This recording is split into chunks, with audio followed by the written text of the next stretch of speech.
Academic இப்போ chemistry physics mathematics படித்ததெல்லாம் ரொம்ப கம்மி தான். பட் வேறு புத்தகங்கள் ரொம்ப ஜாஸ்தியாக படிச்சிருக்கேன். அது லைஃப்பில் வந்துட்டு எனக்கு ரொம்ப ரொம்ப ஹெல்ப் பண்ணியிருக்கு, இப்போவும் ஹெல்ப் பண்ணிகிட்ருக்கு.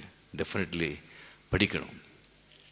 இப்போ அந்த புத்தகம் அந்த புக் ஃபேரில் வந்துட்டு அவ்வளோ நல்ல வருஷம் வந்து இவ்வளோ ஜாஸ்தி இதாவது சேலாகுது அப்படின்னு சொல்லும் போது எனக்கு ரொம்ப ரொம்ப சந்தோஷமாக இருக்குது. ரொம்ப ரொம்ப சந்தோஷமாக இருக்குது ரியலி.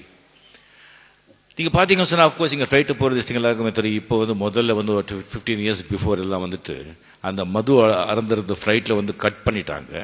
அது இருக்கும்போது டொமஸ்டிக் ஃப்ளைட்ஸ்லாம் நீங்கள் பார்த்தீங்கன்னு சொன்னால் ஒரு 10 மணிக்கு மேலே ஃப்ளைட்டில் நைட்டில் டேக் ஆஃப் ஆன உடனே அனௌன்ஸ்மெண்ட் நீங்கள் ரிலாக்ஸ் ஆகிடலாம் சொன்ன உடனே டக்கு சவுண்ட் வரும். எல்லாமே பாட்டிலு சோடா தான் எடுப்பாங்க.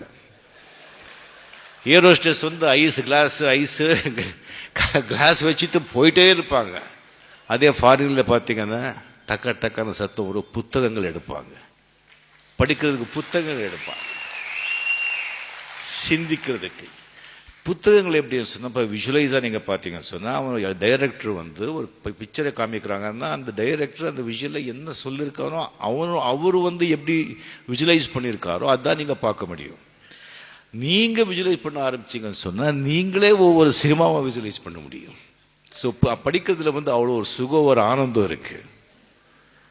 அண்ட் அவ்வளோ எவ்வளோ விஷயங்கள் இருக்குது. அது வந்து நான் எப்படி சொல்கிறது, இப்போ ஆண்டவன் இருக்கா ஆண்டவன் இல்லை அப்படிங்கிறது யுகமாக பேசிட்டு இருக்காங்க, வந்துட்டு இருக்காங்க.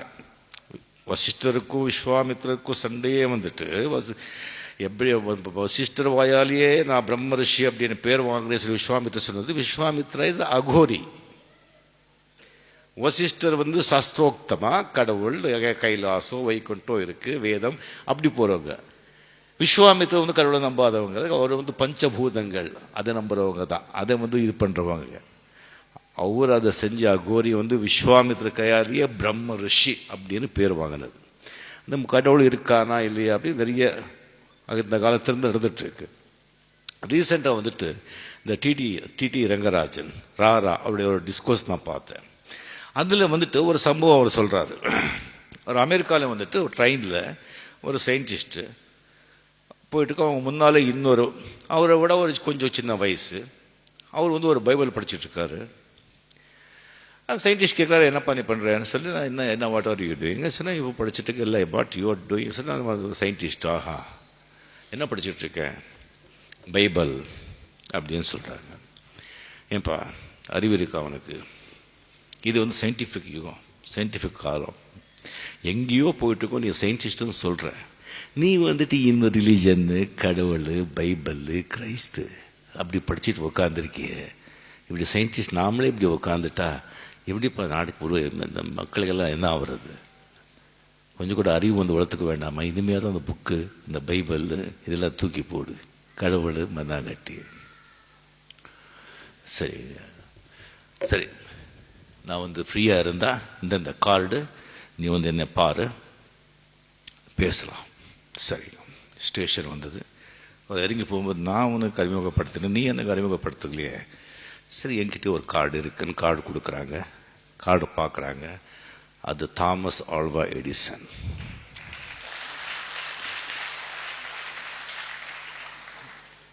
அந்த சயின்டிஸ்ட் இருந்துச்சுட்டு, சார் மன்னிக்கணும், நீங்கள் எனக்கு ஒரு அப்பாயின்மெண்ட் கொடுங்க, நான் வர்ற பார்க்கணும், வாங்க இந்த டைமுக்குன்னு சொல்கிறாங்க. அந்த டைமுக்கு தாமஸ் ஆல்வா எடிசன் அவங்க லேபுக்கு இந்த சயின்டிஸ்ட் போகிறாங்க. அந்த லேபில் வந்துட்டு ஒரு மெக்கானிக்கலில் வந்து ஒரு சோலார் சிஸ்டமை வந்துட்டு ஒரு மாடல் வந்து பெருசாக வந்து தாமஸ் ஆல்வா எடிசன் செஞ்சு வச்சுருக்காங்க.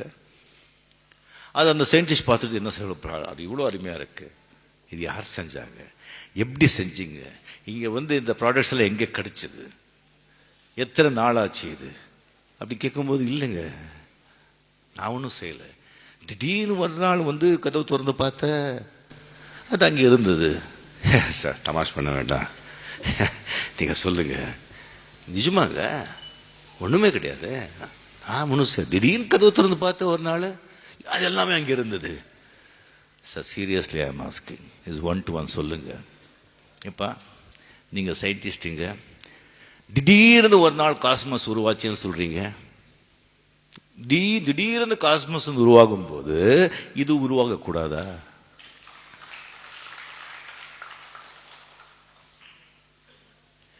Creation, where there is a creation, there should be a creator. படைப்பு இருந்தா படைப்பாளி இருந்துதான் ஆகணும். Without a creator there is no creation. So கடவுள் இருக்கார். ஒரு சைலண்ட் ஆயிட்டோம். ஸோ நான் இது ஏன் சொல்ல வரேன்னு சொன்னா, இது நடந்ததா இல்லையாங்கிறது டிஃப்ரெண்ட். தாமஸ் ஆல்வா எடிசன் அங்கே இருந்தாரா இல்லையா டிஃப்ரெண்ட். அது அவர் ஏதாவது படிச்சிருப்பார் டெஃபினட்டாக. அந்த எழுதினவர் என்ன சொல்ல விரும்பினார், கடவுள் இருக்காருங்க சொல்றதுக்கு இவர் இந்த சப்ஜெக்டை எடுத்துக்கிட்டார். இதுக்கு இந்த சிச்சுவேஷன் கிரியேட் பண்ணார். இதுக்கு 2 சயின்டிஸ்ட் பண்ணார். தாமஸ் எடிசன் பண்ணார். அவர் வாயால சொல்ல வச்சதுனால தான் இவ்வளோ ஆழமா இது போகுது. இது ரைட்டருடைய வேலை. அந்த ஒரு ஓட்டம் இருக்கு பாருங்க. That is beautiful. இந்த விஷயம், இந்த மாதிரி ஓட்டத்தை ராமகிருஷ்ணன் கிட்ட நான் பார்த்தேன். புதுசா இருக்கு, கண்டுபிடிக்கிற சிச்சுவேஷன் டிஃப்ரெண்டா இருக்கு, கேரக்டர்ஸுங்க டிஃப்ரெண்டா இருக்கு, ஒன்னொன்னும் டிஃப்ரெண்டா இருக்கு. அது எழுத்துங்கிறது எவ்வளோ பவர்ஃபுல்லுங்கிறது நான் சொல்லி நீங்க தெரிஞ்சுக்க வேண்டிய அவசியம் இல்லை. ஒரே ஒரு ஸ்பீச், நரேந்திரா சுவாமி விவேகானந்தா அவரோட ஒரே ஒரு ஸ்பீச் அப்படியே உலகத்தையே மாத்திருச்சு. சிகாகோவில் அவர் கொடுத்த ஒரே ஒரு ஸ்பீச். அது பிறகுதான் இங்கே அவருக்கு மரியாதையாக வந்தது. எப்படி ரவீந்திரநாத் டாகூர் அவருக்கு நோபல் பிரைஸ் வந்த பிறகுதான் கல்கட்டாலேயே அவர் ஐடென்டிஃபை பண்ணார். அதே மாதிரி இங்கே இப்போ கனடாவில் ஒரு அவார்டு கொடுத்துருக்காங்க. ஸோ நிஜமாக மிக மிக சந்தோஷமான விஷயம். இது ஒரு டிஃப்ரெண்ட்டான மேடை. எழுத்து படிக்கணும், அதுக்கு எவ்வளோ ஒரு பவர்ஃபுல் இருக்குன்னு நான் சொல்லி மறுபடியும் அதான் சொல்கிறேன். எல்லாருக்குமே நிறைய பேர் தெரியும்னு நினைக்கிறேன். முத்துராம சருக்கு நல்லா தெரியும். கண்ணதாசன் அவர்கள் நாத்திகர். ஒரு காலத்தில் நாத்திகராக இருக்கும்போது ஒரு மூமெண்ட், ஒரு ஜஸ்டிங் இதாச்சு. ஒரு கம்ப ராமாயணத்தில் எல்லோரும் எரிச்சிடணும் அப்படின்னு சொல்லிட்டு இது பண்ணும்போது எல்லாரும் எரிச்சிட்டு இருக்கும்போது கண்ணதாசன் அவர்கிட்டயும் ஒரு கம்ப ராமாயணத்தை கொடுத்தாரு எரிக்கிறதுக்கு. கம்பராமாயணத்தை எரிக்கிறதுக்கு தீப்பட்டி கெரோசினாயில் எல்லாம் எடுத்து வச்சுக்கிட்டு கண்ணதாசை எரிக்க போகிறதுக்கு முன்னால் வேற அன்னைக்கு வேலை கிடையாது. சரி இப்படி எரிக்க போகிற ஒரு வாட்டி படிச்சுட்டு எரிச்சிடலாம் அப்படின்னு சொல்லிட்டு அது படிக்க ஆரம்பித்தார். படிக்க ஆரம்பித்த புக்கு கீழேயே வைக்கலை. படித்து முடிச்சுட்டு அந்த கம்பராயணத்தை அப்படி வச்சதுக்கு சாஷ்டாங்கமாக வணக்கம் போட்டார். சாஷ்டாங்கமாக வணக்கம் போட்டு நாத்திகராக இருந்த ஒரு ஆத்திகராக மாறினார். அது அந்த பவர் ஆஃப் த வேர்ட்ஸ், அந்த சிந்தனை. பட் ஸோ அந்த படைப்புக்கு எவ்வளோ சக்தி என்ன, அந்த படைப்பாளிக்கு எவ்வளோ சக்தி இருந்தால் அவன் இன்னும் எப்படி எழுதுறான். ஸோ படைப்பாளிக்கு தானாக அது கடவுள் கொடுத்த ஒரு வரம் தான் அது. அது வரும்போது அவருக்கு அன்றாட வாழ்க்கையை நடக்கிறதுக்கு அந்த பணங்கிற கஷ்டம் அவருக்கு வரக்கூடாது. அது இல்லாமல் வச்சா இன்னும் அவருடைய இமேஜினேஷன், அவங்க விஜுவலைசேஷனில் இன்னும் எங்கேயோ போகும். ஸோ இப்போ கிடைக்கிற அந்த எழுத்தாளருக்கு அந்த பணம் ஒன்றுமே இல்லைங்க. ஸோ தயவு செஞ்சு அந்த எழுத்தாளர், அந்த புக்கு பதிவு செய்கிறவங்க, அந்த மேகசைனில் உங்களோட கதையை சொல்கிறவங்க எல்லாம் இப்போ எழுத்தாளருக்கு நல்ல பணம் கொடுத்து அவங்க வசதியாக வச்சுக்கிட்டீங்கன்னு சொன்னால் அவங்களாம் நல்ல கதைகள் எழுதுவாங்க, நல்ல சிந்தனை வரும், நல்ல தாட்ஸுங்க வரும், நிறைய பேர் படிக்கிறாங்க. அது நாட்டுக்கே நல்லது, ஒவ்வொருத்தருடைய ஃபியூச்சருக்கும் நல்லது அப்படின்னு சொல்லி, ஸோ இந்த மாதிரி ஒரு நல்ல ஒரு சந்தர்ப்பத்தில் எஸ் ராமகிருஷ்ணன் மாதிரி அருமையான ஒரு எழுத்தாளர் நமக்கு கிடைச்சிருக்காரு. அவர் இன்னும் 46 வயசுலேயே இவ்வளோ சாதனை செஞ்சுருக்காருன்னா இன்னும் ஒரு நிறைய சாதிக்க வேண்டியது இருக்குது. அவர் சாதனை செய்யணும்னு சொல்லி ஆண்டவனை வேண்டி என்னுடைய பேச்சை முடிச்சுக்கிறேன். நன்றி, வணக்கம். நன்றி. இத்துடன் இந்த விழா இனிதே நிறைவு பெறுகிறது.